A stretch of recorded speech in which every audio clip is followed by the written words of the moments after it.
स्वराज्य के result check करके स्वयं को चेंज करो और अखंड राज्य के अधिकारी बनो। आज दिलाराम बाप अपने राज दुलारे बच्चों से मिलने आए हैं। दुलारे क्यों हैं? जानते हो कि आप हर एक बच्चा 3 तख्त के मालिक हो। बाबा के दुलारे हैं, बाबा के लाडले हैं हम बच्चे, क्योंकि बाबा हमको समझता है और बनाना चाहता है 3 तख्त के मालिक, 3 सिंहासन। एक स्वराज्य का तख्त, दूसरा है बाप दादा के दिल का तख्त और तीसरा है भविष्य का तख्त। तीनों तख्त के अधिकारी हो। अपने भविष्य तख्त का भी यहाँ ही अभ्यास कर रहे हो। भविष्य की तैयारी या पुरुषार्थ अभी ही कर रहे हो। अब का पुरुषार्थ अनेक जन्म का राज्य भाग्य दिलाने वाला है। इस समय ही अपने राज्य भाग्य के संस्कार धारण कर रहे हो, क्योंकि अब का पुरुषार्थ भविष्य के राज्य का अधिकारी बनाता है। तीनों तख्त के बाबा कह रहे आप अधिकारी हो। एक है स्वराज्य का तख्त, मतलब आत्मा राजा है, राजा बनकर भ्रुकुटी में बैठी है और अंदर आत्मा का राज चल रहा है। ज्ञान के आधार से आत्मा राज चला रही है, कर्मेंद्रियों को चला रही है, मन बुद्धि संस्कार पर राज कर रही है। तो स्वराज्य का तख्त। दूसरा है बाप दादा के दिल का तख्त। बाबा के दिल पर, बाप दादा के दिल पर हम विराजमान हैं और बाप दादा के दिल पर विराजमान है, इसीलिए तो बाबा हमारा है, हम बाबा के बने हैं। और तीसरा है भविष्य का तख्त। भविष्यामध्ये जे राज्य करायचं आपल्याला, त्याचा अधिकारी बाबा आपल्याला समजतो। तो तीनों तख्तों के अधिकारी है। तर मग मेन गोष्ट काय त्याच्यामध्ये? बाबा म्हणताय अपने भविष्य तख्त का भी यहाँ ही अभ्यास कर रहे हो। भविष्य में जाके हमको राज करना है, खुद पर राज करना है। दुनिया की भी राजाई आ सकती है हाथ में। 2500 वर्ष, 2500 वर्ष बाबा म्हणताय तुम्हाला भविष्यामध्ये राज्य करायचं आहे। तर त्याचा अभ्यास कुठं करणार? इथंच। भविष्य की तैयारी या पुरुषार्थ अभी ही कर रहे हो। भविष्य की तैयारी तो कैसे होगी तैयारी? बाबा तो हमको थ्योरी सिखाता है। मुरली सुनते हैं हम तो ये थ्योरी है, मतलब समझाता है बाबा क्या करना है, कैसे करना है, समझ मिलती है। और उसके साथ साथ में अगर हम बाबा से बहुत अच्छी रीति से कनेक्टेड है तो उसके लिए एनर्जी भी बाबा भरता है। शिकवतो, समजवतो आणि ती समज जीवनामध्ये आणण्यासाठी बाबा आपल्यामध्ये सोबतच शक्ती पण भरतो, जेवढं आपण कनेक्टेड आहे मुरली ऐकताना। मग तिकडे त्याचं प्रॅक्टिकल आहे। इथून निघाल्यावर मग प्रॅक्टिकलची सुरुवात आहे। अभ्यास कहाँ होगा? अभी हम सीख रहे हैं, मुरली के समय सीख रहे हैं, समझ रहे हैं, क्लॅरिटी दे रहा है बाबा। मग तिकडे गेल्यानंतर जेव्हा समोर प्रॉब्लेम आहे, जेव्हा काही व्यक्ती आहे, काही बिमारी आलेली आहे, कोणत्याही प्रकारचं खाली वर झालेलं आहे, आपल्या मनासारखं नाही होते, कोणीतरी निंदा करतोय, कोणीतरी अपमान करतोय, त्यावेळेला ती टेस्ट आहे की आपण राजा आहे की नाहीये। आपण इथं कर्मेंद्रियांवरती राज्य करतोय की नाही करतोय, मन बुद्धी संस्कारवर माझं राज्य आहे की नाहीये, कि मग काम क्रोध लोभ मोह अहंकाराचे संस्कार ती जागा घेऊन टाकतात। तो ये बिल्कुल हमें वो चेकिंग का चांस मिलता है, हमें अपने आप को वो याद दिलाने का चांस मिलता है जब कोई परिस्थिति आती है कि मैं राजा हूं, मेरे ऊपर कोई भी कंट्रोल नहीं कर सकता है। मैं राजा हूं, कोई परिस्थिति कोई व्यक्ति मुझे कंट्रोल नहीं कर सकते। मैं राजा हूं, मैं आत्मा हूं, तो मैं शांत रह सकती हूँ, मैं सुख स्वरूप स्थिति में रह सकती हूँ, मैं आनंद में रह सकती हूँ, मैं शक्तिशाली स्थिति में रह सकती हूँ, मैं पवित्र रह सकती हूँ। मेरे ऊपर कोई कंट्रोल नहीं कर सकता है। मैं राजा हूं। तो अपने वो राजा के संस्कार हम उधर जाकर जागृत करते हैं, तो फिर परिस्थिति हमारे ऊपर हावी नहीं होती है। कोई संकट हमको हिला नहीं सकता है, क्योंकि मैं राजा हूं और वो परीक्षा आई है। तो परीक्षा में मुझे दिखाना है मैं राजा हूं, मैं गुलाम नहीं हूं। तो बाबा कह रहे हैं अपने भविष्य तत्व का यहां अभ्यास कर रहे हो। 2500 वर्ष राज्य हातामध्ये घ्यायचंय, हे सगळे कर्मेंद्रियांना चालवायचंय। आपली जी मनबुद्धी इथं आहे, म्हणजे मनामध्ये जे विचार आपण करतोय, ती जी आपल्यामध्ये ताकद आहे, बुद्धीमध्ये जे निर्णय करण्याची क्षमता आहे, ही मनबुद्धीच आपल्या सोबत राहणार आहे। तर या मनबुद्धीला आपण दुरुस्त करतोय, जो कोई बिगाड़ झालेला है। तो ये हम राज्य करने का जो अभ्यास कर रहे हैं, उसमें ये सारी बाहर वाले हमको मदद करते हैं। देखना हमें बदलना पड़ेगा दुनिया वालों की तरफ और परिस्थिति की तरफ, कि ये मुझे मदद कर रहे हैं। क्यों? क्योंकि मुझे 5000 वर्ष फिर ये शासन चलाना है। फिर मुझे 5000 वर्ष के बाद ही बाबा आने वाला है याद दिलाने के लिए कि तुम मालिक हो। बाबा अभी मुझे तैयार करता है, 2500 वर्ष में आराम से शासन चलाता हूं, फिर 2500 वर्ष में भूल जाता हूं कि मैं मालिक हूं, फिर गुलाम बन जाता हूं। फिर बाबा आता है, फिर याद दिलाता है, तो फिर मेरी फिर से सेटिंग हो जाती है। लेकिन वो सेटिंग ऐसे ही नहीं होगी। जब टेस्ट होगी, जब पेपर होगा, जब परीक्षा होगी, जब ये बाहर वाले तंग करेंगे, जब परेशान करेंगे, परिस्थिति वैसी होगी, तेव्हा तर टेस्ट होईल, तेव्हा तर तयार होऊ आपण।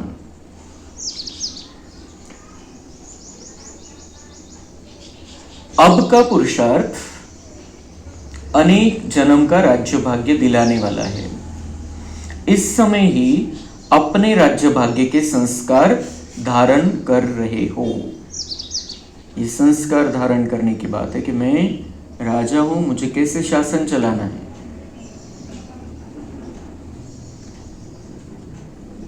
क्योंकि अब का पुरुषार्थ भविष्य के राज्य का अधिकारी बनाता है। तो चेक करो कि इस समय अपना पुरुषार्थ यथार्थ है। तर मग बाबा म्हणतात चेक करा, यानुसार आपला पुरुषार्थ चाललेला आहे की नाही बरोबर।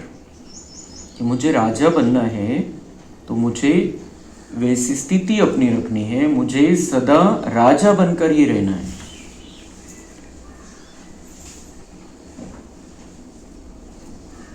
जैसे भविष्य में एक राज्य होगा, तो अभी चेक करो कि हमारा एक राज्य मन में चलता है, पुरुषार्थ में एक राज्य है, या माया राज्य में विघ्न डालती है।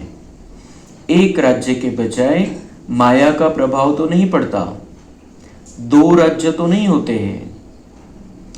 भविष्य की विशेषता है एक राज्य की। तो अभी का अभ्यास भविष्य में चलता है। तो चेक करो, अभी स्वराज्य है, स्वराज्य में कहा माया दखल तो नहीं करती है, दो राज्य तो नहीं है। अगर दो राज्य चलता है तो एक राज्य के संस्कार कब भरेंगे? भविष्य की विशेषता है ही एक राज्य और एक धर्म। धर्म कौन सा है? आपकी विशेष धारणा कौन सी है? संपूर्ण पवित्रता। तो चेक करो कि एक धर्म है, बीच में दूसरा धर्म अपवित्रता का दखल तो नहीं देता। साथ में यह भी चेक करो कि लॉ एंड ऑर्डर एक का है या माया भी बीच में दखल करती है। एक का राज्य निर्विघ्न चलता है। तो बाबा कह रहे हैं कि चेक करो कि दो राज्य है या एक राज्य है, मतलब दो का राज्य चलता है या एक का राज्य चलता है। एक छत्री अंमल आहे की मग गठबंधन आहे. जसं आता कोणते सरकार चालतात? गठबंधनचे सरकार चालतात, दोन्ही तिन्ही पार्टी एकत्र येऊन सरकार चालवतात. तो बाबा म्हणते आपके अंदर का राज्य कैसे चल रहा है? एक ही राज्य है, मतलब ज्ञान के आधार से बाबा की श्रीमत पर आप राज्य चला रहे हो या फिर माया के साथ गठबंधन है? माया पण या सरकारमध्ये शामिल आहे का तुमच्या? म्हणजे तुम्ही थोडे बाजूला गेले की ते अधिकार गाजवते, ऐसा कुछ है? बाबा कह रहे चेक करो. अभी ये माया के राज्य को हमको खत्म करना है. माया को जो अधिकार देकर रखा था कि कुछ मैं कंट्रोल करता हूँ, कुछ तुम कंट्रोल करो, वो माया के अधिकार को हमको खत्म कर देना है. हमारा राज्य चलना चाहिए. हम बाबा के बच्चे हैं, आत्मा बाबा का बच्चा है, और आत्मा है शांत स्वरूप, ज्ञान स्वरूप, प्रेम स्वरूप, आनंद स्वरूप, शक्तिशाली पवित्र आत्मा है. तो उसका राज्य चलना चाहिए. पवित्रता, शांति, सुख का राज्य चलना चाहिए. कोई भी परिस्थिती, कोणीही व्यक्ती या राज्यामध्ये दखल देऊन क्रोध, लोभ, मोह, अहंकाराच्या आधारे मला चालवायला नाही पाहिजे. त्यांच्या हातामध्ये अधिकार द्यायचा नाही. काम, क्रोध, लोभ, मोहच्या अहंकाराच्या हातामध्ये द्यायचा नाही आहे आणि कोणा व्यक्तीच्या हातामध्ये द्यायचा नाही की वो मुझे कंट्रोल कर ले. तो बाबा कह रहे ये आपका राज्य चलना चाहिए. भविष्य में एक राज्य है, एक राज्य चालणार, म्हणजे आत्माचं पण राज्य आहे कंप्लीट. सगळ्या आत्मा शासन करणारे, मायेचं राज्य नाहीये भविष्यामध्ये. आणि तिथं जाऊन एक छत्री अंमल करायचं आहे, कोणी आपल्या राज्यामध्ये दखल देणार नाही. तर बाबा म्हणतात तिथं एक राज्य आहे, तर तुम्ही इथं कधी एक राज्य आणणार आहे? एक राज्य के संस्कार कब भरेंगे? स्वराज्य कब रहेगा? दो राज्य अगर अंदर चलते रहेंगे तो वो एक राज्य के संस्कार कैसे बनेंगे? तो इसलिए इस माया के राज्य को खत्म करना है, और इसके लिए हमारी ऊंची स्थिति हमको बनाकर रखनी पड़ेगी. जसं आता समजा एखादा राजा आहे, एखादा राजा खूप वरच्या लेवलला आहे, वरतून बघतोय सगळं काही, तर तो सगळं व्यवस्थित करू शकतो हँडल. वरच्या लेवलला आहे, वरती पहाडावर जाऊन बसलेला आहे, सगळं राज्य त्याला दिसतंय, तर तो सगळं चांगल्या प्रकारे हँडल करू शकतो वरती राहून. पण जर त्या राजाने ठरवलं की मला खाली जाऊन बघावं लागेल, खाली जाऊन बघावं लागेल, मग त्याला ते कोणाकडे वाद चाललेला आहे त्याच्याकडे जातो मी, हे चाललेलं आहे ते चाललेलं आहे, त्याच्याकडे गेल्यानंतर तो काय होईल, तो इथल्या याच्यामध्ये अटकून जाईल. वो नीचे आ जाएगा, तो नीचे की वाइब्रेशन में वो फंस जाएगा. ऊपर से अच्छी तरह से देख के वो डिसीजन दे सकता था, चला सकता था बहुत अच्छी तरह से, पण एखाद्या कोण्यात जाऊन बसलं तर सगळं तर दिसणार नाही त्याला. एकाकडे गेल्या तर एकच बाजू दिसेल, दुसरी बाजू दिसणार नाही. तो ऐसे ही हम नीचे जब उतर जाते हैं, मतलब आत्मा का शासन है, आत्मा मालिक है, आत्मा शांत स्वरूप है, शक्तिशाली है, हे आपलं उच्च आसन आहे, हे सिंहासन आहे, हाय लेवल आहे, आणि तिथून आपण सगळं काही बघू शकतो एकदम चांगल्या प्रकारे. जेव्हा आपण या आसनावरती आहे तेव्हा स्थिर आहे, स्थिर आहे तर सगळं आपण व्यवस्थित बघू शकतो. पण जेव्हा आपण खाली उतरलो, जेव्हा आपण देहभानामध्ये आलो, आत्मा नाही देहभानामध्ये आपण आलो, आपण त्या परिस्थितीच्या वश झालो, परिस्थितीमध्ये अटकलो, मग काम, क्रोध, लोभ, मोह, अहंकाराचं राज्य आपल्यावरती येतं, तर मग आपण कशा प्रकारे मग शासन चालवू शकणार आहे? तो गुलामीची अवस्था होऊन जाईल, आपण इथं अटकून जाऊ. तो बाबा हमको समझाता है कि आपको अभी अपना राज्य किसी को भी छीनने नहीं देना है. तो ऊंची अवस्था में रहना पड़ेगा, आत्मिक स्थिति में रहना पड़ेगा, आत्मा के गुणों में रहना पड़ेगा, चाहे कुछ भी हो जाए, चाहे कोई भी परिस्थिति हो. क्योंकि बाबा हमें आज अभी ये 2-5 साल दे रहा है, 2 साल दे रहा है, ऐसा पकड़ना है, और इन 2 सालों में 5000 वर्ष का भाग्य बन सकता है. इसलिए अभी नीचे की छोटी छोटी देहभान की बातों में या बड़ी भी कोई बातें हैं उसमें हमको फंसना नहीं, क्योंकि हमको राजा ही चाहिए, हमको राजा बनना है, हमको बहुत ऊंचा भाग्य बनाना है, बहुत श्रेष्ठ लेवल में रहना है. हर जन्म में हमारा जीवन ऊंचाई पर रहे, हर जन्म में हम दूसरों को देने के काबिल रहे, हर जन्म में हम दूसरों को शांति देते रहे, सुख देते रहे, सहयोग देते रहे, प्यार देते रहे, हमको किसी से कुछ मांगने की जरूरत नहीं पड़े। इसलिए बाबा ये चाहता है कि आप अभी भर लो। ऊंची स्थिति में रहेंगे हम तो बाबा से कनेक्शन रहेगा, हम भरते रहेंगे, भरते जाएंगे, नीचे उतरेंगे कनेक्शन कट हो जाएगा और जो भरा है वो भी निकल जाएगा। इसलिए हमें बहुत अटेन्शन रखणं आहे। थोडेसे दिवस राहिले, थोड्याशा दिवसामध्ये आपल्याला खूप मोठं भाग्य बनवायचं आहे। जसं आपण म्हणतो की मी आज, कुणी पण म्हणतं दुनियामध्ये की हे काय चाललेलं आहे माझ्या जीवनामध्ये, कसं नशीब आहे माझं, मी काय काय कर्म केले असतील। तो ये क्यों बोलना पड़ता है? पिछले जन्म में सावध नहीं हुए, पिछले जन्म में कुछ गलत कर दिया, इसलिए बोलना पड़ता है। आगे हमको ये बोलना न पड़े इसलिए बाबा खुद सावधान कर रहा है। और जन्म जन्मांतर के लिए हम कभी भी बोलेंगे नहीं मी काय कर्म केलं असेल, काय वाईट केलं असेल कोणाचं। इतना सुंदर जीवन बाबा हमको देना चाहता है। तो इसलिए बाबा ये हमें बहुत सुंदर बात समझा रहा है आज कि आपको राजा बनकर रहना है, आपको गुलाम नहीं बनना है परिस्थिति का या विकारों का या अपने पाप कर्मों का या बाहर के दुख के वातावरण का या कोई परेशानी का या किसी आत्मा के किसी संस्कार का, उसका गुलाम नहीं बनना है। आप मालिक हो, अभी वो मालिकी फिर से हासिल कर लो, उस स्थिति में रहो तो फिर बाबा के दिल में रहेंगे और फिर दुनिया की बादशाही भी तुम्हारे हाथ में आ जाएगी। तो ये बहुत महत्वपूर्ण बात बाबा हमको समझा रहा है। मैं राजा हूँ, मैं राजा हूँ तो मेरा राज है, मेरे ऊपर किसी का राज नहीं, चाहे कोई भी परिस्थिती आ जाए। माझी स्थिती बिघडली नाही म्हणजे मी राजा। ये गणित लक्षात ठेवायचं आपण। मुझे अगर नई दुनिया में राज करना है, बहुत काल राज करना है, कोई भी परिस्थिति आ जाए, मुझे अचल अडोल रहना है, स्थिर रहना है। और अगर मैं ऐसी स्थिति में रहूं तो मैं जीत गया, मैं राजा हूं, बस। बाकी कुछ भी प्लस माइनस होता रहे, फायदा नुकसान कुछ भी होता रहे, निंदा स्तुति कुछ भी होता रहे, मैं अगर स्थिर हूं तो मैं राजा हूं। और अगर मैं ऐसा राजा हूं तो मैं बाबा के दिल में भी राज करता हूं, और बाबा के दिल में मैं राज करता हूं, अपने खुद पर राज करता हूं, तो भविष्य में बादशाही मेरे ही हाथ में आने वाली है। मैं राज नहीं करूंगा तो कौन करेगा? भविष्य में तो बहुत आसान रहेगा अगर हम यहां राज कर रहे हैं तो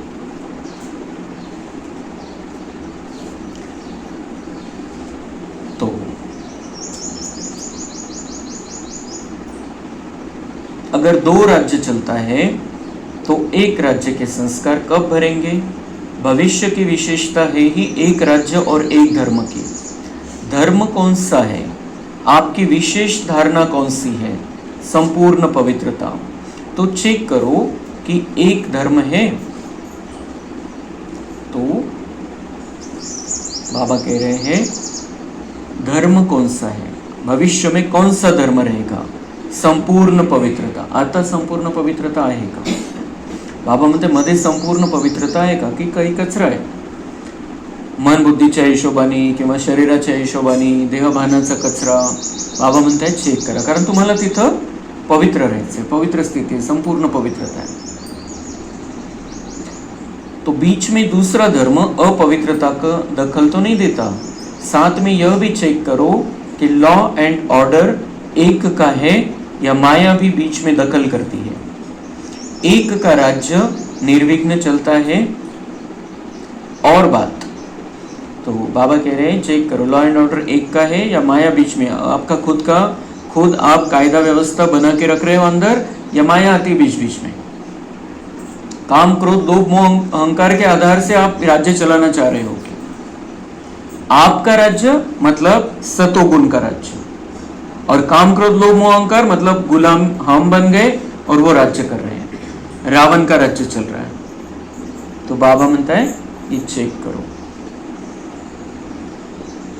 एक का राज्य निर्विघ्न चलता है, एक का राज्य आपका राज्य सतोगुणी आत्मा का राज्य निर्विघ्न चलता है। और बात, और क्या बात? बाबा कह रहे हैं राज्य में सदा सुख शांति नेचुरल रहती है। आपका राज्य है, बाबा कह रहे हैं यहां अंदर सुख शांति का वातावरण सदा रहता है, या कोई बात मेरी सुख शांति को छीन लेती है, कोई बात, कोई व्यक्ति, कोई परिस्थिति। बाबा कह रहे हैं यहाँ सदा सुख शांति का राज्य चलना चाहिए, बाहर से कुछ भी होता रहे, दुख अशांति से भरे वातावरण में रह रहे हम। ये दुनिया ही दुख और अशांति की है, दुख और अशांति का महासागर है। हम ऐसे नहीं सोच सकते कि यहाँ नहीं है तो वहाँ रहे तो अच्छा रहेगा, उधर गए तो अच्छा रहेगा, ये लोगों के साथ नहीं उन लोगों के साथ में अच्छा रहती थी, अच्छा रहता था। कुछ नहीं, हर तरफ कोई ना कोई प्रॉब्लम है। ये दुख और अशांति का महासागर है दुनिया, कहीं भी जाएंगे तो उसका प्रभाव है, और हर एक तरफ अलग अलग टाइप के हैं, अलग अलग टाइप की दुख और अशांति है। इसलिए हम जहाँ है वहाँ है, जहाँ बाबा ने रखा है वहाँ रहते हुए हमें बहुत अच्छी तरह से अपने अंदर सुख स्वरूप स्थिति में रहना है, शांत रहना है, बाबा की छत्र छाया में रहना है। कि बाबा की गुप्त छत्र छाया में रहना है, वो दिखाई नहीं देगी लेकिन उसको हम महसूस कर सकते हैं, उसका हम अनुभव कर सकते हैं। कब अनुभव होगा? जब हम सतोगुनी स्थिति में है, जब हम उसके नीचे गए, मतलब देहभान में आ गए। बाबा तो नीचे नहीं आ सकता है, बाबा तो ऊंची स्थिति में कंबाइंड रहता है। जब हम देहभान में आ गए, जब हमको दुख हो गया, जब हमारा मूड खराब हो गया, जब हम टेंशन में आ गए, जब हम हलचल में आ गए, बाबा तो उस लेवल में आके हमारे से मैचिंग नहीं करेगा कभी। वो मैचिंग कब करेगा हमारे से, हमारे साथ कंबाइंड कब रहेगा? जब उसके जैसे गुण हमारे अंदर है, सुख है, शांति है, प्यार है, आनंद है, तो वो आएगा, साथ रहेगा। मैं दुख में हूँ, टेंशन में हूँ, बहुत हलचल है, बहुत डिस्टर्ब है, उस समय बाबा हमारे जैसा नहीं बन सकता है, और इसलिए उस समय उसके मदत का अनुभव नहीं होता है। जर त्याची मदत आपल्याला पाहिजे, जर त्याचं प्रेम पाहिजे, जर त्याची शांती पाहिजे, तर स्वतःला सेट करावं लागतं। कोणती परिस्थिती, काही झालेलं आहे, कोणी काही बोललेलं आहे, काहीही झालेलं आहे, कोणतंही आपल्या मनामध्ये टेन्शन, भूतकाळ, भविष्यकाळ काही चाललेलं आहे, स्वतःला 1 सेकंदामध्ये जर आपण सेट केलं की नहीं, मैं तो आत्मा हूँ, मैं तो राजा हूँ, मैं तो सतोगुनी हूँ, मैं कौन हूँ जो बाबा को बुला रही हूँ, मैं आत्मा हूँ, मैं सतोगुण हूँ, मैं शांत स्वरूप, मैं प्रेम स्वरूप, मैं स्थिर आत्मा, मैं अचल अडोल, मैं राजा। तो ऐसी स्थिति में जब हम बाबा को बुलाते हैं तो फिर बाबा के वाइब्रेशन का अनुभव होता है, बाबा के आने का आभास होता है, बाबा के साथ देने का एहसास हमको होता है।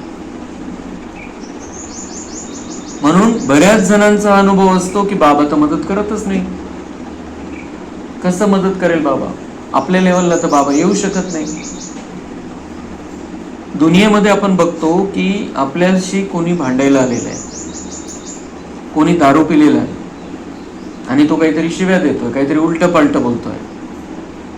जर आपण ऐकून घेतलं, ठीक है देखते बाद में मिलते, कल मिलना, कल आना, ऐसा अगर बोलते हैं तो वो चला जाएगा। अगर हम उसके लेवल पर आ गए, एखादा शब्द वापरला आपण, तर तो काय होऊन जातं त्याचं, तो गड़बड़ हो जाती है सब, हमारी भी स्थिति गड़बड़ हो जाती है, बात बढ़ जाती है, उसका बता ही नहीं सकते हम क्या हो जाएगा उसका फिर, क्योंकि उसका तो खुद पे कंट्रोल है नहीं। तो फिर ऐसे ही जब हमारी स्थिति खराब हो जाती, बाबा हमारे लेवल में क्यों आएगा? आपल्यासारखं बनवून आपल्याला कशी मदत करू शकेल? तो आपल्यासारखं बनावं लागेल, त्याला ते व्हायब्रेशनची मॅचिंग व्हावी लागते, कारण बाबांचा आणि आपल्याचा जो संबंध आहे तो व्हायब्रेशनच्या लेवलवरती आहे। शरीराच्या हिशोबाने तसा नाहीये संबंध, व्हायब्रेशनच्या लेवलवरती आहे। ती तरंग मॅच झाले पाहिजे, ती ट्युनिंग झाली पाहिजे, तेव्हा मग बाबांच्या मदतीचा अनुभव होतो। आणि मग जर आपण त्या स्थितीमध्ये, बाबा आपल्या लेवलला येणारच नाही।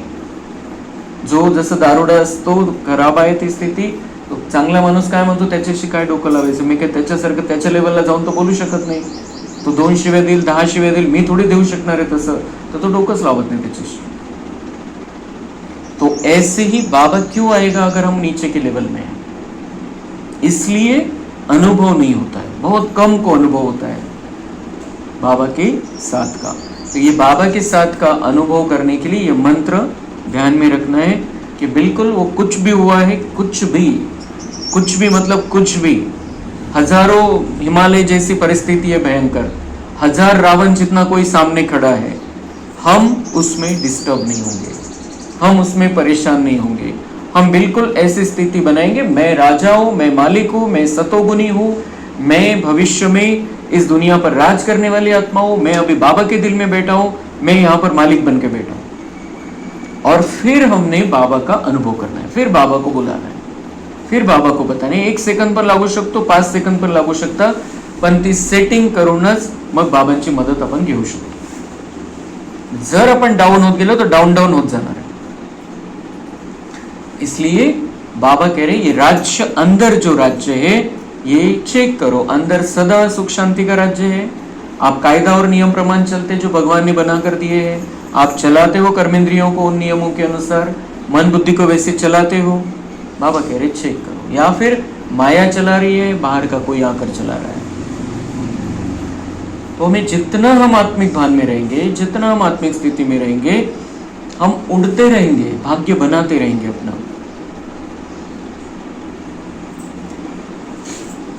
तो अभी देखो, अपने राज्य में सदा सुख शांति है। अभी देखो, अपने राज्य में सदा सुख शांति है। अंदर चेक करो, कोई दखल तो नहीं होता, सदा सुख शांति है। चेक करना है, मैं सुख स्वरूप हूँ, मैं शांत हूँ, मैं मालिक हूँ। तो मेरे अंदर सदा सुख शांती रखना मेरे हात में। कोई दखल, कोणाला परमिशन नाही द्यायची आपल्या सुख शांतीला खराब करायची, मिटवायची।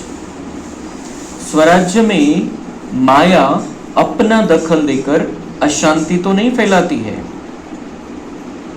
स्वराज्य में माया अपना दखल देकर अशांति तो नहीं फैलाती है। चेक करना है, कोणाला इंटरफेअर करायचं चान्सच नाही द्यायचं आपण, कोणत्या व्यक्तीला, परिस्थितीला। स्वराज्य में कोई सैल्वेशन, कोई प्रशंसा का प्रभाव तो माया नहीं डालती है। स्वराज्य है हमारा, हम मालिक है, और किसी ने प्रशंसा कर दी, किसी ने निंदा कर दी, उसका प्रभाव पड़ता है क्या हम पर?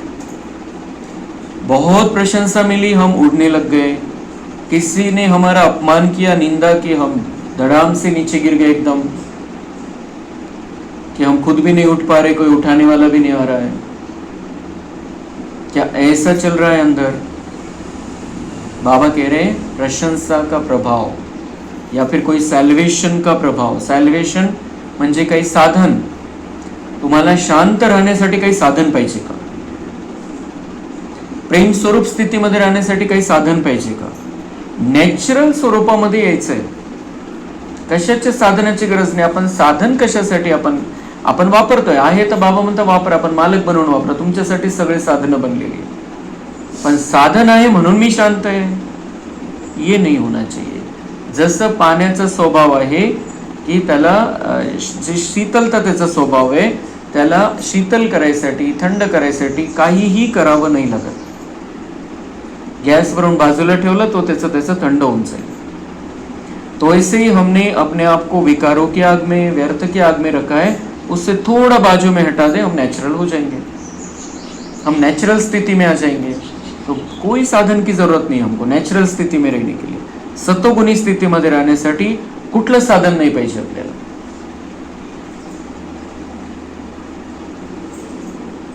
तो सदा सुख, शांति, आनंद, प्रेम, अतीन्द्रिय सुख कायम रहता है। चेक करो अंदर, सदा मतलब सदा। जब हम मुरली सुन रहे हैं, जब हम योग कर रहे हैं, तब हम अपने आप को याद दिलाते हैं, अपने आप को पक्का कर लेते हैं, हम उस स्थिति में आ जाते हैं। सुख, शांती, प्रेम, आनंद, अतींद्रिय सुख सगळं अनुभव होऊन जातो जेव्हा आपण मुरली ऐकतोय आणि जेव्हा आपण योग करतोय, त्यावेळेला या सगळ्या अनुभवामध्ये आपण येऊन जातो, सतोगुणी आत्मा बनून जातो आपण। इतना बाबा का प्रभाव रहता है। इस प्रभाव को हमको बाहर लेकर जाना है, इसी प्रभाव को बाहर लेकर जाना है। मैं यहां से जा रहा हूं सतोगुनी आत्मा बनकर जा रहा हूं, सतोगुनी आत्मा बनकर जा रहा हूं, तो कोई किसी बात का मेरे ऊपर प्रभाव पड़ ही नहीं सकता है। ये कायम अंदर रहना है, उस स्थिति में मुझे रहना है, क्योंकि मेरा अभी पैकअप का समय, घर वापस जाना है, अपने घर में वापस जाना है। अपने घर में क्यों जाना है? मुझे रेस्ट करना है, वहां पर जाकर आराम करना है। आराम करने के बाद मैं रिफ्रेश होकर नया सुंदर पाठ बजाने के लिए नीचे आ जाऊंगा। कितनी सुंदर बात बाबा ने हमको बता दी। आपको वहां जाके पढ़ के नहीं रहना है, वहां कोई कुछ भी नहीं है कि आपको खेलने के लिए कुछ तो चाहिए, प्लेग्राउंड। क्या करोगे वहां पर सोकर?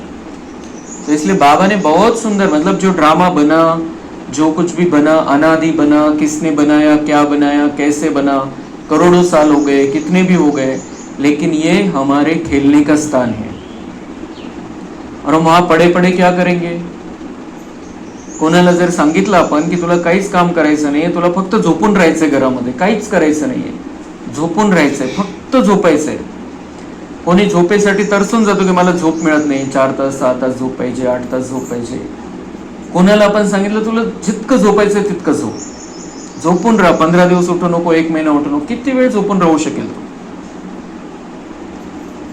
तो ये तो यहाँ की नींद तो अलग है, वहां की नींद तो बिल्कुल अलग है. वहां की नींद, वहां की नींद मतलब कुछ भी नहीं पता है वहां पर कि मैं परमधाम में हूं, मैं अपने घर में हूं, मैं अपने बाबा के साथ में हूं, कुछ भी पता नाही है. जसं आपण म्हणतो की चार्जिंग चांगली करायची, आराम चांगला द्यायचा आहे मोबाईलला, तर एरोप्लेन मोडवर टाकतो किंवा स्विच ऑफ करून टाकतो, तर चार्जिंग चांगली होते. तसं आपण तिथं जाऊन स्विच ऑफ होऊन जातो, काहीच चालत नाही, संकल्प पण चालत नाही, कुठलाही अनुभव नाही. मग काय करायचं तिथं राहून? ये जो है, जो पुरुषार्थ नहीं कर रहे हैं, वो आत्माएं वहां जाके स्विच ऑफ हो जाएंगे 2500 वर्ष के लिए. जो उसकी तैयारी नहीं कर रहे कि उनको स्वर्ग में आना है, वो उनके लिए व्यवस्था है की पडून राहा, तुमचं काही काम नाही बाहेर. इतकं सुंदर नाटक चाललेलं आहे, इतके सगळे चांगले चांगले पाठ चाललेले, तुम्हाला नाही आहे तिथं चान्स. आता विलनचा वगैरे पाठ चालू होईल त्यावेळेला तुम्हाला खाली यायचंय, तोपर्यंत तुम्हाला चान्स नाही. सगळे हिरो हिरोईन पार्ट बजावत आहे, विलनचा चान्सच नाही, खलनायकचा चान्सच नाही आहे. नाटक खूप सुंदर चाललेलं आहे, तर त्यावेळेला तिथे लॉक करून ठेवलं जाईल. इसलिए हमको बहुत सुंदर पार्ट बाबा ने दिया है, बहुत सुंदर समझानी दी है. नीचे आके बहुत सुंदर तुमको राज करना है, सुख का अनुभव करना है, देना है, शांति का अनुभव करना है, देना है, आनंद में रहना है, मजे लेने हैं, राधा कृष्ण के साथ में रास रचाना है, लक्ष्मी नारायण के राज्य में रहना है, राम सीता के राज्य में रहना है. आपको लक्ष्मी नारायण के गद्दी पर बैठने का चांस है. आप 3rd 4th लक्ष्मी नारायण बन सकते हो, उनके बच्चे बन सकते हो, उनके घराने में आ सकते हो.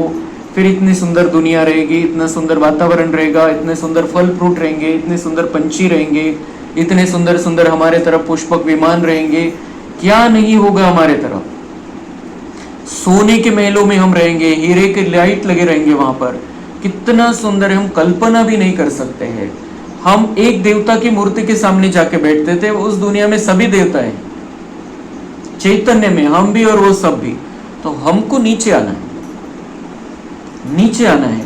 तो उस दुनिया में अगर आना है, उस दुनिया का अनुभव करना है, क्योंकि नीचे तो आना है, फिर जब सारे विलन वगैरह नीचे आ जाएंगे तब नहीं. हमको तो राज करना है, इनके सबके साथ में रहना है, जो बड़े बड़े ऊंचे ऊंचे उनके साथ में रहना है. तो उसके लिए बाबा समझा रहा है कि अंदर तुम्हारा कौन सा राज्य चलना चाहिए. अब सुख, शांति, प्रेम, आनंद, अतीन्द्रिय सुख, पवित्रता, दिव्यता, इसका अखंड राज्य चलना चाहिए. अखंड राज्य चलना चाहिए. मंदिरामध्ये कोणतीही मूर्तीची स्थापना केली जाते तर खंडित मूर्तीची स्थापना नाही केली जात. जर मूर्तीला तडा गेलेला असेल तिची स्थापना नहीं केली जात, उलट काढून टाकलं जातं तिथून. तो हमको भी ये खंडित मूर्ति नहीं बनना है. इसलिए बाबा कहता है सदा, मतलब अखंड मूर्ति, अखंड शांति की मूर्ति, अखंड प्यार की मूर्ति, अखंड सुख की मूर्ति, वो मूर्ति हमको यहाँ बनना है. फिर हम सतयुग में जाके स्थापन हो जाएंगे, वहां रहेंगे हम. सतयुगी मंदिर में हम चैतन्य देवी देवता बहुत सुंदर मूर्ति बनकर जाएंगे, रहेंगे वहां पर। तो वो सुंदर जीवन का अनुभव करना है, हमको स्विच ऑफ नहीं होना है, हमको चलना है, चलाना है, सबको आनंद देना है, सबको खुश करना है, सबको शांति देनी है, इस दुनिया का मजा लेना है, इस दुनिया के वातावरण को और दिव्य बनाना है। मैं आऊंगा इस धरती पर तो इस वातावरण को और भी दिव्य बनाऊंगा। बहुत सुंदर मिशन बाबा ने हमको दिया है, यहाँ बना के जाना है, यहाँ इस दुनिया के बिगाड़ को दुरुस्त करके जाना है, और वहां जब मैं धरती पे उतरूंगा और भी वातावरण सुंदर हो जाएगा। तो मैं बहुत महान, बहुत श्रेष्ठ, बहुत दिव्य आत्मा हूं, भगवान की चुनी हुई आत्मा हूं।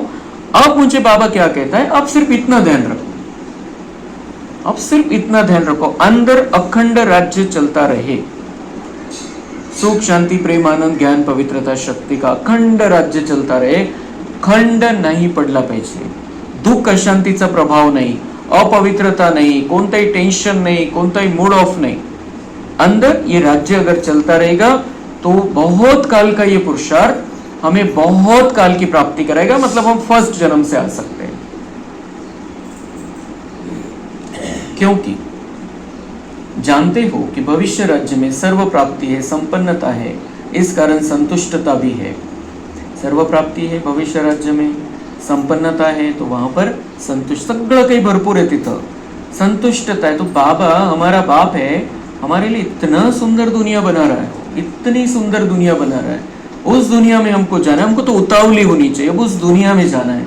आता इथं निमित्त मात्र आहे मला, पण जायचं कसं, मार्क्स घेऊन जायचं, इथून ती तयारी करून जायचं आहे, कारण मला तिथं राज्य जर हातामध्ये द्यायचंय तर माझ्यामध्ये ती क्वालिटी मला दाखवायची, और मेरे सामने पेपर है तो बहुत अच्छी बात है, बहुत बहुत बहुत अच्छी बात है। जितने पेपर उतने मार्क्स ज्यादा, जितने मार्क्स ज्यादा उतना मेरा पद ऊंचा रहेगा नई दुनिया में।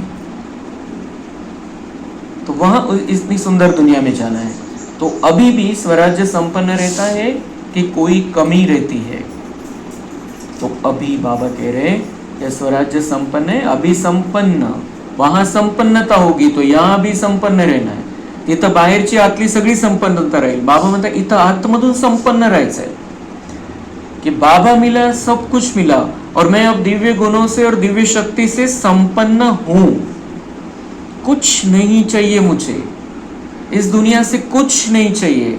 मैं इस दुनिया से नाराज नहीं हूं, दुनिया वालों से नाराज नहीं हूं, परिवार से नाराज नहीं हूं, मेरे रिश्तेदारों से नाराज नहीं हूं, मैं वातावरण से नाराज नहीं हूं, मैं किसी से नाराज नहीं हूं यहाँ पर, क्योंकि मैं खुद संपन्न हूं। नाराज कब मैं हूं? जब मुझे कुछ चाहिए इधर से मुझे कुछ चाहिए नहीं। जो असंतुष्ट है, जो भटकती आत्माएं हैं, जिनकी इच्छा, उनसे क्या मिलेगा मुझे? मैं खुद संपन्न हूं, मैं खुद दाता का बच्चा हूं, मैं सबको देने वाला हूं। तो बाबा कहते हैं अभी भी स्वराज्य संपन्न रहता है कि कोई कमी रहती है, क्योंकि अभी के पुरुषार्थ में अगर कमी रह गई तो भविष्य अखंड राज्य के अधिकारी कैसे बनेंगे?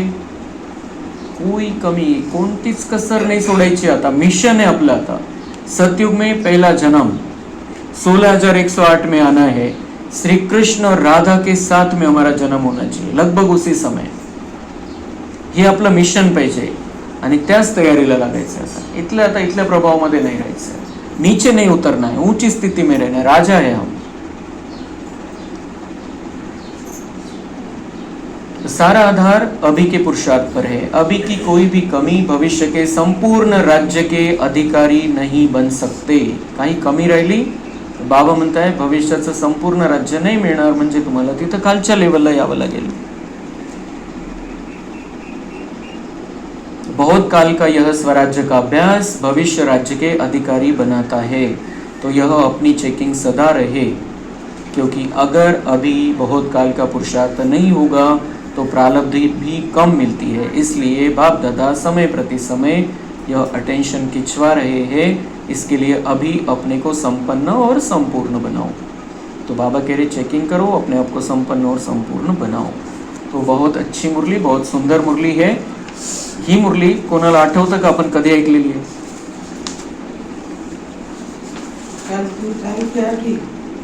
ही मुरली कधी ऐकलेली? बाबा मिलनला झालेली मुरली ती रिपीट झाली परत. पण आपल्याला बिलकुल आपण कोणती मुरली दुसऱ्या दिवशी जरी घेतली तरी आठवणारच नाही आणि आपल्याला ती वेगळ्या पद्धतीने समजते प्रत्येक वेळेस वेगळ्या पद्धतीने. बाबा मिलन दुसरं म्हणजे 1-2 बाबा मिलन सोडून त्या बाबा मिलनला घेतलेली मुरली आहे. कारण आता तसंच होणार आहे. आता बऱ्याच मुरली आता रिपीट होणार आहे, शेवट आलेला आहे, रिव्हिजन पण होत आलेली. पण आपण जसं कोणती मुरली घेतली तर ती नवीन पद्धतीने आपल्याला समजते, आपली काय स्थिती आहे त्यानुसार ते अजून समजते, अजून क्लिअर होत जातं. कुछ हमें समझ में नहीं आएगा की रिपीट हुई. म्हणून आता पुढची घ्यायची गरज नाही. हा खूप महत्वाचा पॉईंट होता, तेवढा आपण पक्का करून घ्यायचा आहे.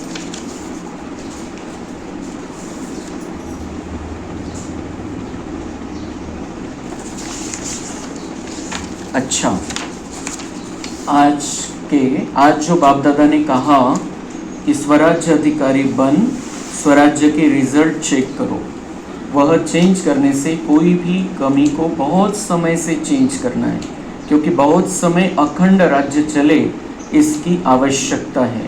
बहुत समय का पुरुषार्थ, बहुत समय के प्रारब्ध के स्वतः ही अधिकारी बनते हैं. इसलिए अंडरलाइन बहुत समय का पुरुषार्थ हो. चेकिंग करो और चेंज करो. याद कर देताना पण बाबांनी तोच पॉइंट जो खूप महत्वाचा पॉइंट आहे या मुरलीचा तो क्लियर केला परत. अच्छा, चारों ओर के बाप दादा के दिल तख्त नशीन हर एक बच्चे को बाप दादा रोज अमृत वेले विशेष शक्ति बांटते हैं. हर एक बच्चे को मतलब कौन से बच्चे को बांटते हैं? सोया रहेगा उसको नहीं बांट सकते बाबा.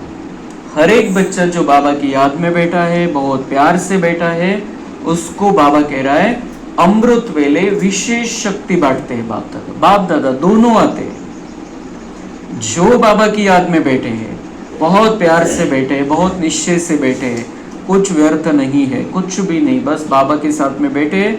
जो भी सामने, अब यहाँ पे तो हम व्हिडिओ लगाते हैं अलग अलग, पुढे चालून आपण सायलेन्स पण ठेवणार आहे थोडा वेळ, पण त्या व्हिडिओ मधनं पण आपण योग करतो, बाबांशी कनेक्ट होऊन बसतो, बाबांच्या छत्रछायेमध्ये बसतो. तो बाबा कह रहे जो बैठते हैं अमृत वेले विशेष बाबा की याद में, उनको बाबा विशेष शक्ती बांटते. जे दूरचे ते नाही येऊ शकत, पण आपल्या घरामध्ये एक व्यवस्थित स्थान बनवायचे, त्या स्थानावर बसून अमृत वेला करायची. दूरच्यानी यायचंच नाहीये. आता तर आपण बघतोय जनावरांची रिस्क आहे, बाहेर काय काय चाललेलं आहे. तो दूर वाले जो है उन्होंने नहीं आना है, लेकिन घर में एक स्थान पक्का होना चाहिए कि जहाँ पर हमें अमृत वेला में बाबा को याद करना है. बीच बीच में भी असं थोडंसं फोटो, एक कोपरा, मधून मधून जेव्हा केव्हा आपल्याला वाटेल तेव्हा तेव्हा रिसेट करण्यासाठी आपण बाबांच्या समोर तिथं पण जाऊन बसू शकतो. पण अमृत वेलेला विशेष एक स्थान फिक्स ठेवायचं है. तो और उतना प्यार से बैठेंगे हम, वहाँ के वो स्थान के वाइब्रेशन वैसे हो जाएंगे, तो बाबा भी खींच कर चला आएगा. तो बाबा अमृत वेला में विशेष शक्ति बांटते हैं. अमृत वेले विशेष वरदान और शक्ती बांटते हैं. त्याचा अनुभव आपल्याला लगेच नाही होणार की आता मला खूप काही भेटलं, काहीतरी वरदान मिळालं मला, पण ते आतल्या आत बाबा देतो आणि आत्मा जितकी त्या सतोगुणी स्थितीमध्ये तितकी ती कॅच करू शकते त्याला, आणि नंतर ऍक्टिव्हेट होतं ते वेळेवर, प्रसंग आल्यावर. जो अमृत वेले की शक्ति विशेष वरदान स्वीकार करते हैं वह विशेष तीव्र पुरुषार्थी बनते हैं.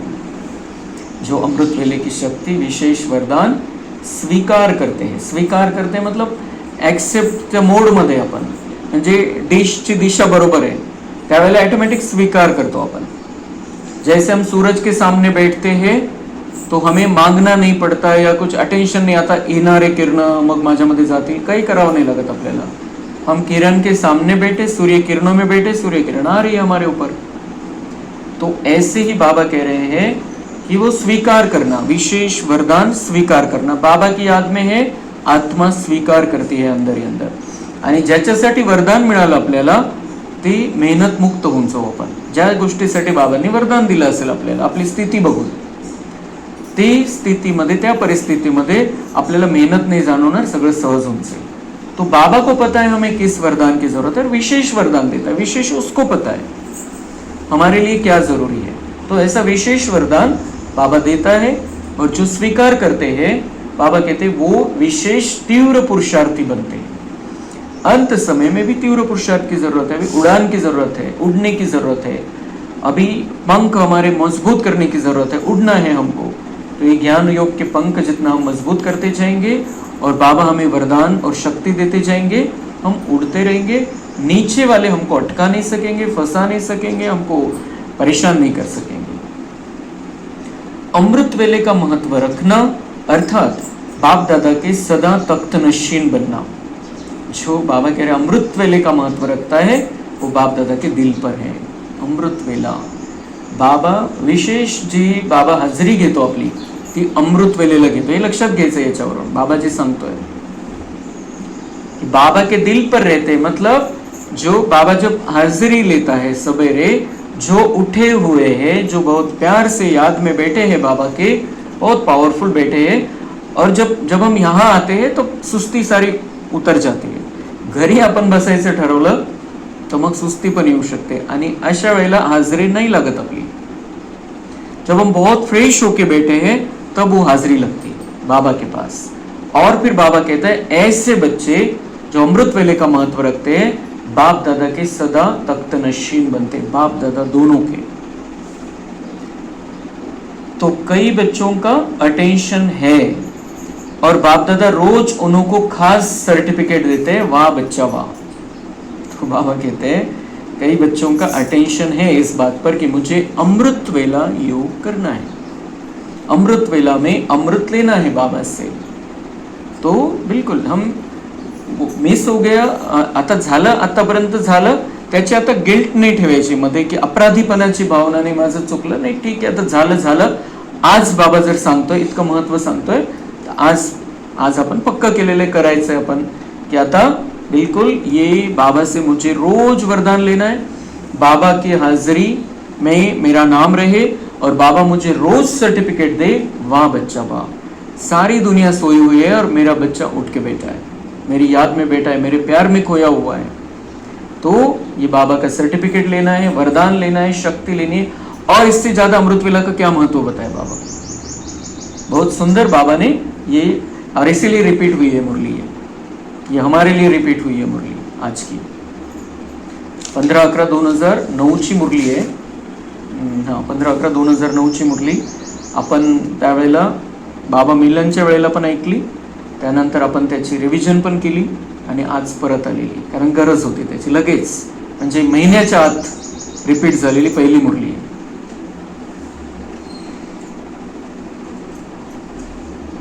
तो चारों ओर के तीव्र पुरुषार्थी हर समय बाप दादा को अपना साथी बनाकर कंबाइंड रहने के अभ्यासी बच्चों को बाप दादा विशेष वरदान दे रहे हैं कि सदा उड़ते चलो और दूसरों को भी उड़ाने का सहयोग देकर उड़ाते चलो। सदा उड़ते चलो, उड़ना है, खुद भी उड़ना है, लेकिन खुद ही उड़ के दूर नहीं चले जाना, दूसरों को भी उड़ाना है, दूसरों को भी उमंग उत्साह दिलाना है। हम सबको साथ में जाना है सखियों में, अकेले को नहीं जाना है। तो बाबा कह रहे उड़ते चलो और दूसरों को भी उड़ाने का सहयोग देकर उड़ाते चलो। जो हम दे सकते हैं, जो हम शुभ भावना दे सकते हैं, जो हम वाइब्रेशन दे सकते हैं, जो हम अच्छे बोल सकते हैं, बाबा कह रहे दूसरों को भी उठाओ, दूसरों को भी उड़ाओ। ये सहयोग, ब्राह्मणों को ये सहयोग जरूरी है। दुनिया वालों को तो ज्ञान देना है, रोशनी देनी है, लेकिन ब्राह्मणों को ये उड़ाने का सहयोग हमको देना है। सभी विजयी है और विजय का फल बाप दादा की हर समय दुआएं प्राप्त होती है। सभी विजयी है, सभी विजयी है। बाबा के नजरों में बाबा कह रहे हैं अभी जो बैठे हैं सभी विजयी है और विजय का फल बाप दादा की हर समय दुआएं प्राप्त होती है। विजयी है इसलिए बाबा कह रहे हैं मेरी दुआएं, एडवांस में दुआएं आपको प्राप्त होती रहती हैं। तो अमर बन सबको अमृत पिलाते रहो। तो अमर बनो, सबको अमृत पिलाते रहो। मतलब कौन सा अमृत? ज्ञान का अमृत, सहयोग का अमृत पिलाना है और अमृत वेला में उठने की प्रेरणा देनी है। बाबा कह रहे अमृत पिलाते रहो सबको। कौन पिलाएगा? बाबा पिलाएगा। हम जो सहयोग दे सकते हैं हमारे तरफ से वो सहयोग देना है। तो चारों ओर के बच्चे बाप दादा के सामने हैं हर बच्चे ने बाप दादा को दिल का प्यार है, हर बच्चे से बाप दादा को दिल का प्यार है, क्योंकि हर बच्चे में कोई ना कोई विशेषता है। अभी सर्व विशेषताओं से अपने को विशेष आत्मा बनाए, आगे बढ़ते चलो। बाप दादा का हर एक बच्चे को पर्सनल पदम गुना याद प्यार स्वीकार। आज थोड़े बच्चे, हम जितने बच्चे बैठे हैं बाबा के, बाबा कह रहा है हर एक बच्चे को पर्सनल, जेव्हा गर्दी असते तेव्हा पर्सनल नाही, जसं शिक्षक पण काय करतो की खूप गर्दी असेल तर पर्सनल अटेन्शन नाही जात, वैयक्तिक एकेकाकडे। बाबा आज याद प्यार कसे देतोय, बाप दादा हर एक बच्चे को पर्सनल पदम गुना याद प्यार दे रहे, पर्सनल वैयक्तिक आपल्या प्रत्येकाला बघून बाबा आपल्याला याद प्यार देतोय। कशी, किती याद प्यार देतोय, पदम गुना, हर एक को बाबा देख रहा है। यहाँ उपस्थित रहता है बाबा मुरली के समय गुप्त रूप से, हर जगह जहां उसके बच्चे बैठे और बहुत प्यार से उसको बुलाया है, वो आ जाता है, वो आ जाता है। उसके वाइब्रेशन इतने गुप्त है कि वो अंदर आत्मा कैच करती है। ऐसा बिल्कुल ऐसा महसूस नहीं हो, हाँ बाबा आलेला आहे आता, बिल्कुल असं महसूस नहीं होणार की इथं आहे तिथं आहे तिथं आहे, बिंदु रूप बाबा है, और वो हर आत्मा कैच कर सकती है उसको। तो बाबा कह रहे हैं कि अभी हर एक को मैं पदम गुना याद प्यार दे रहा हूं, हर एक को देख रहा हूं। वैयक्तिक प्रत्येकाला बघतोय, प्रत्येकाला चेहऱ्यासहित बघतोय, चेहऱ्यामध्ये आत्मा बघतोय, आत्मा राजा बनलेली हे बघतोय, आणि बाबा याद प्यार देतोय। अभी ऐसी याद प्यार मिलने के बाद हमको तो उठना चाहिए। भगवान पर्सनली मुझे देखता है, पर्सनली मुझे वरदान देता है, मैं पर्सनली बाबा की नजरों में हूं। इतनी महान आत्माएं हैं हम। अच्छा, अभी तो मिलते रहेंगे, नमस्ते। हम रूहानी बच्चों का रूहानी बाप दादा को याद प्यार, गुड मॉर्निंग, नमस्ते, वाह बाबा वाह, शुक्रिया बाबा शुक्रिया। तो बाबा कह रहे अभी तो मिलते, आज मिले हैं, बाबा कह रहे अभी तो मिलते रहेंगे। वरदान है, संगठन में सहयोग की शक्ति द्वारा विजयी बनने वाले सर्व के शुभ चिंतक भवो। यदि संगठन में हर एक दूसरे के मददगार शुभ चिंतक बनकर रहे तो सहयोग की शक्ति का घेराव बहुत कमाल कर सकता है। बाबा म्हणताय तुमचं संघटन, तुमचा हा परिवार, हा ब्राह्मण परिवार आपला, बाबा म्हणताय एक दुसऱ्याची तुम्ही मदत करा, शुभचिंतक बनून राहा। हा परिवार आहे, परिवारामध्ये जसं एकमेकांचं लक्ष ठेवलं जातं, परिवारामध्ये कोणाला काय सहयोगाची गरज आहे तो सहयोग दिला जातो, जे प्रेम दिलं जातं, स्नेह दिला जातो। बाबा म्हणताय असं तुम्ही सगळ्यांना सहयोग द्या, शक्ती द्या, आणि हा जो घेराव आहे तुमचा हा कमाल करेल दुनियेमध्ये। एकमेकांना त्याची मदत होईल, एकमेकांना शक्तीचा अनुभव होईल, सहयोगाचा अनुभव होईल, प्रेमाचा अनुभव होईल, निस्वार्थ प्रेमाचा अनुभव होईल, ईश्वरीय प्रेमाचा अनुभव होईल, आणि बाबा म्हणते कमाल हो जाएगा। फिर हम एक दूसरे को आगे बढ़ाएंगे, जैसे बाबा ने कहा उड़ो और उड़ाओ, अमृत दिलाओ सबको। तो ये हमको ये बहुत अच्छी सुंदर सेवा बाबा सिखाता है कि हमारा परिवार, कोई भी हमारा भाई बहन मिले, यहाँ वाला भी हो या कोई भी हो, किधर का भी हो, हम उसको जो अपनी तरफ से सहयोग दे सकते हैं, हम जो अपना अनुभव सुना सकते हैं उसको, उससे उनको बहुत फायदा होता है। तो बाबा म्हणते सहयोग दो, अनुभव सुनाने का भी सहयोग है बहुत बड़ा। आपस में एक दूसरे के शुभ चिंतक सहयोगी बनकर रहो तो माया की हिम्मत नहीं जो इस घेराव के अंदर आ सके। बाबा म्हणते असे व्हायब्रेशन तयार होऊन जाते सगळ्यांच्या आसपास की मायेची हिम्मतच नाही होणार। ये घेराव मध्ये संघटन मध्ये गडबड करायची तर हिम्मत होणार नाही, पण वैयक्तिक पण जर एकमेकांचा सहयोग एकमेकांना भेटतोय, कुठलीच माया कोणालाच तंग नहीं करू शकणार। बाबा ये चाहता है कि हमारा ऐसा संगठन बन जाए, बहुत सुंदर पावरफुल संगठन ऐसा बन जाए जो माया हमारे में से किसी को भी तंग न कर सके। लेकिन संगठन में सहयोग की शक्ति तब आएगी जब यह दृढ़ संकल्प करेंगे कि चाहे कितनी भी बातें सहन करना पड़े लेकिन सामना करके दिखाएंगे, विजयी बनकर दिखाएंगे। केव्हा येईल? बाबा म्हणताय ही सहयोगाची शक्ती केव्हा येईल तुमच्यामध्ये? जेव्हा तुम्ही दृढ़ संकल्प कराल कि चाहे कितनी भी बातें मेरे परिवार में या ईश्वरीय परिवार में, कितनी भी बातें, कितनी भी मतलब कितनी भी कितनी भी बातें चाहे सहन करने, और हम कर सकते हैं, हम बहुत शक्तिशाली आत्माएं हैं। हम डायरेक्ट भगवान के बच्चे, डायरेक्ट भगवान से वरदान लेने वाले, डायरेक्ट भगवान हमको याद करता है, हमको प्यार देता है, हमको शक्ति देता है, हमको वरदान देता है। तो ऐसे भगवान के प्यार में पलने वाली हम महान शक्तिशाली आत्माएं, हम कितनी भी बातें सहन कर सकते हैं, कितनी भी बातें सहन कर सकते हैं। कितना करना है, क्या करना है, कोई लिमिट नहीं, क्योंकि इसी से बाबा हमको आगे बढ़ाता है। यही पेपर तो हमको आगे बढ़ाता आहे. आणि हे सहन करायचा जो विषय हा खूप महत्वाचा आहे. कोणत्या उदाहरणाने आपण त्याला समजू शकतो, जसं आपण वॅक्सिन घेतोय.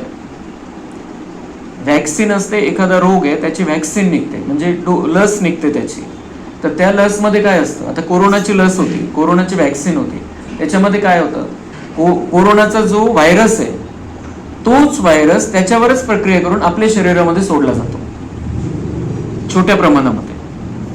म्हणजे त्याला प्रतिकार कसा करायचा हे शरीराला कळतं मग तो मध्ये सोडल्यानंतर.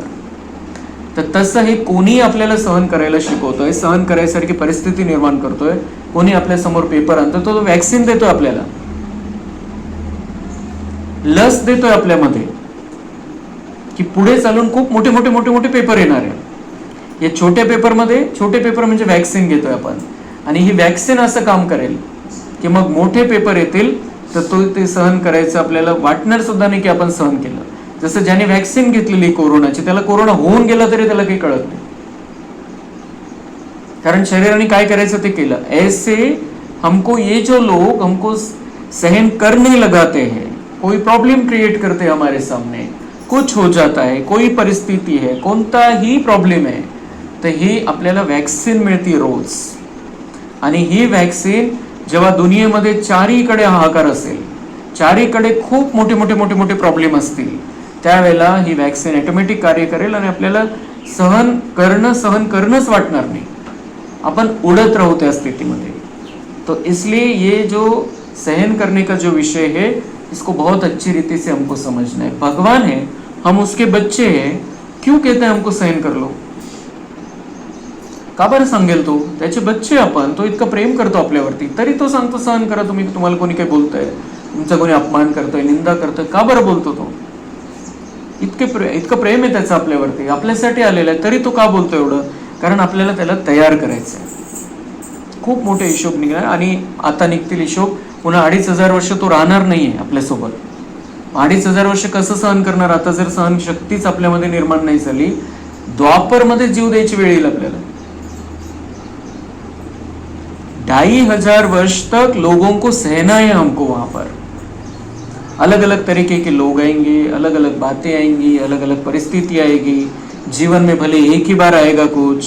तिथं सुरुवातीला थोडी जास्त काही त्रास थोडीच आपल्याला द्वापर मध्ये, पण हे 2-3 जन्म आपल्याला जास्त त्रास आहे. बाकी असं जे काही होईल, व्यक्ती, वस्तू, पैसा, कसंच प्रॉब्लेम येत राहील, तर त्याच्यामध्ये कसं सहन करायचं हे जर इथंच शिकलेलो आहे आपण, ही रेकॉर्डिंग इथून तिथं घेऊन जाणार आहे आपण, तर सहन करणं काय अवघड जाईल आपल्याला, कारण इथं प्रॅक्टिस केलेली आहे. तो इसलिए बाबा कहता है वो नहीं रहेगा तो हम तैयार रहे, तब तक तैयार होके जाए वहां पर. इसलिए वो कहता है, नाही तर कसं सांगेल तो, प्रेमाचा सागर, दयेचा सागर, कसं म्हणेल तू सहन करून घे? नहीं तो कोणी काही करते, मी बघतो त्याच्याकडे. वो कहता है सहन कर लो तुम, क्योंकि ये सहन शक्ति बढ़ाती है, आपके अंदर वो जागृति आती है, आपकी शक्तियां बढ़ जाती है, आप स्थिर हो जाते हो और आप सहन करते हो और उनको शुभ भावना देते हो, तो आपका पुण्य जमा हो जाता है. और जिन्होंने कुछ आपके लिए गलत किया, कुछ गलत हो गया, तो आप जब सहन करते जाते हो, एक दिन उनको एहसास होगा और वो भर भर के दुआएं देंगे हमको. तो इसलिए जब हम सहन कर रहे हैं तब पुण्य जमा हो रहा है, जब उनको समझ में आएगा तब वो दुआएं देंगे, आणि पुढची तयारी होती है, आणि इथल्या विनाश काळाची तयारी होती. तर प्लस मध्ये आपण सहन करण्यामध्ये, माइनस काहीच नाही आहे त्याच्यामध्ये, लॉस कुठलाच नाही. इसलिए भगवान समझाता है हमको सहन करो. तो बाबा कह रहे हैं कि कितनी भी बातें सहन करना पड़े, लेकिन सामना करके दिखाएंगे, विजयी बनकर दिखाएंगे. ऐसे जो जिनकी स्थिति रहते हैं, जो पक्के रहते हैं, वो फिर एक दूसरे को सहयोग देके आगे बढ़ाते जाएंगे. स्लोगन है, कोई भी इच्छा अच्छा बनने नहीं देगी, इसलिए इच्छा मात्रम अविद्या बनो. कोणती इच्छा असेल अतृप्त आपल्या मनामध्ये, या दुनियेची डोळ्यांनी दिसणाऱ्या वस्तूची, व्यक्तीची किंवा वैभवाची, साधनाची कोणतीही इच्छा मनामध्ये राहिली असेल, आता हे करायचंय, ते करायचं राहून गेलं, हे करायला पाहिजे, ते करायला पाहिजे, असं व्हायला पाहिजे, तसं व्हायला पाहिजे, कोणतीही इच्छा या दुनियेतली आता असेल तो वो हमको अच्छा बनने नहीं देगी। थोड़ा समय बचा है, उसमें हमको बस अभी सतोगुनी अपने आप को बनाना है, ओरिजिनल स्थिति में आना है। बाहर का जो हमारे पास जितना है उसको ही संभालना है। अपना घर परिवार चलाने के लिए जितना जरूरी है वो करना है, वो जरूरी है। संसार हमारा कर्तव्य है, हमारा परिवार है, संभालना है, लेकिन हमें और कुछ ज्यादा नहीं चाहिए। कोई आश नहीं, कोई अपेक्षा नहीं, तो उसी चक्कर में पड़ के हम पुरुषार्थ भूल जाएंगे, पुरुषार्थ माइनस हो जाएगा, पुरुषार्थ कट हो जाएगा। तो हमारी ये स्थिति है भी नहीं, तो भी जो नहीं है, जिनके साथ हमारी बातचीत होती है बाबा के बच्चों के साथ, तो ये ऐसे पॉइंट उनको हमको समझाने के लिए काम में आते हैं। भले हमारी कोई इच्छा नहीं है, लेकिन जो हमें दिखाई देता है ये बहुत इच्छा है, इनको ये चाहिए, वो चाहिए, अभी ये करना है, वो करना है, ऐसा करना है, वैसा करना है, तो हम उनको समझा सकते। जास्त विस्तारामध्ये जाऊ नका, जे आहे त्याला सांभाळा, तेच व्यवस्थित करा, जे आहे ते व्यवस्थित करा तुम्ही, आणि पुरुषार्थाला वेळ द्या, आपली तयारी करा चांगल्या प्रकारे। बुद्धी आता विस्तारामध्ये गेली नाही पाहिजे। कोणतंही काहीही आपण विस्तार केला तर तसे संकल्प वाढतात, त्या प्रकारचे संकल्प वाढतात, वेगवेगळ्या प्रकारे आपण त्या चक्करमध्ये फसत जातो, मग त्यामध्ये प्रॉब्लेम येत जातात। बहुत कुछ है, सामने कुछ दिखाई देता है कि हाँ ये करने से अच्छा हो जाएगा, ये करने से बहुत प्राप्ति हो जाएगी, लेकिन वो जब करने लगते तब प्रॉब्लम सामने आते, होने के बाद प्रॉब्लम सामने आते। कुछ भी होता है, कुछ भी हो जाता है।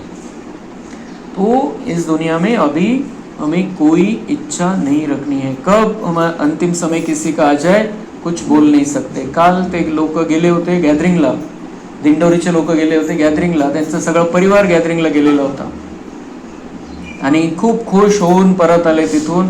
विहिरी, त्या रस्त्याच्या बाजूला एक विहीर होती, त्या विहिरीमध्ये ती सगळी त्यांची गाडी गेली, 9 जण गेले जागेवर, डुबून गेले, तिथं काढू नाही शकले 3 तास कोणी बाहेर त्याला, ते गाडीला बाहेर अग्निशमन दल येऊन सुद्धा चले गए। वो इतना खुशी खुशी लौट रहे थे, सारा परिवार एक साथ चला गया।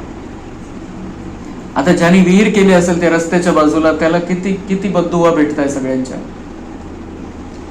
तो ऐसा इस दुनिया में जो कुछ भी हो सकता है आगे के परिणाम, इसलिए कोई इच्छा नहीं, अभी हमें वो इच्छा अच्छा नहीं बनने देगी। उसमें जो प्रॉब्लम आएंगे हम भटक जाएंगे, हम ये राह भटक जाएंगे। हमको लक्ष्मी नारायण जैसा बनना है, हमको वो राज करना है वहां जाकर। तो अभी ये इधर की बातों में, कोई बातों में हमको अटकना नहीं है। अव्यक्त इशारे, जैसे मीठा खाने और खिलाने से थोड़े समय के लिए मुख मीठा होता है, खुश होते हैं, ऐसे स्वयं ही मीठा बन जाओ तो सदा ही मुख में मधुर बोल रहेंगे। तो बाबा म्हणता है मिठाई कशासाठी खाऊ घालतात कि मुख मीठा करना होता है, कि कुछ खुशी की बात है, मुख मीठा करना होता है, तो खुश होते हैं मिठाई खिलाने से, खुशियाँ बांटते हैं जैसे। तो बाबा म्हणता है तुम्ही स्वतःच एवढे गोड बनून जा, मिठाई खाऊ घालायची गरज सुद्धा नाही पडणार, इतके गोड बना तुम्ही, तुमचं बोलणंच इतकं गोड होईल, तो गोडवाच त्यांच्यासाठी भरपूर है। ऐसे मधुर बोल स्वयं को भी खुश करेंगे, दूसरे को भी खुश करेंगे। मीठा बोलेंगे तो अंदर मिठास, हमारे अंदर मिठास हुई ना, पहले तो हमारे अंदर मिठास आ गई, तो फिर हमको ज्यादा खुशी होगी उसकी। मीठा, डायबिटीज वाले मीठा नहीं खा सकते, लेकिन मीठा बोल सकते हैं, मीठा रह सकते हैं, उससे कोई शुगर नहीं बढ़ती, कम हो जाएगी शुगर। और तो बाबा कहते हैं ऐसे मधुर बोल स्वयं को भी खुश करेंगे, दूसरे को भी खुश करेंगे। इसी विधि से सदा सर्व का मुख मीठा करते रहो, सदा मीठी दृष्टि, मीठा बोल और मीठे कर्म हो। अच्छा, ओम शांति।